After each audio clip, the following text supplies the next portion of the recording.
This is what the final installation looks like so far.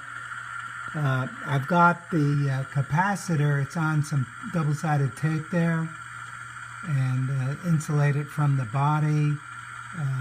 There's some more Kapton tape there, Kapton tape there. I had to shorten the LED. It's 12 meters back from the bottom of the LED to the board.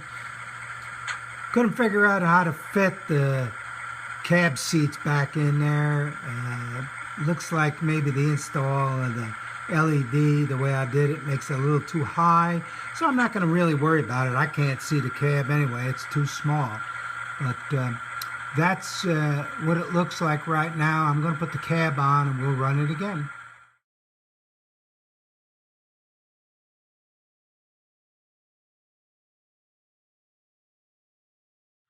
Had to do a little more trimming on the LED. It really needs to only be 10 millimeters long. I cannot get the engineer cab part back inside between the LED and the surface components and the wire going back to the capacitor. There's just not enough room to fit under that part. I'm going to have to think on that a little bit, but I do have the shell back on, and it fits properly.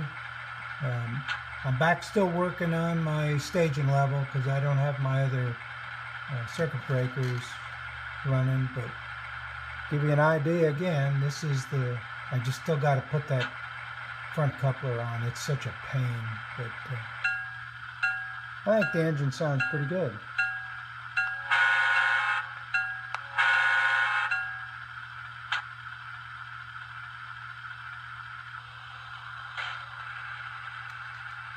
I'll try to move it again a little bit.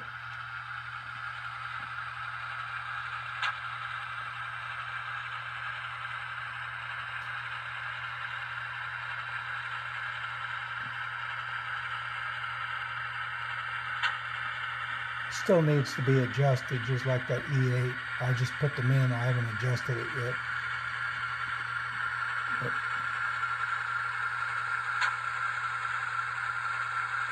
There's the Kato F7 with the SDN144K0a in it, and it does work. See you later.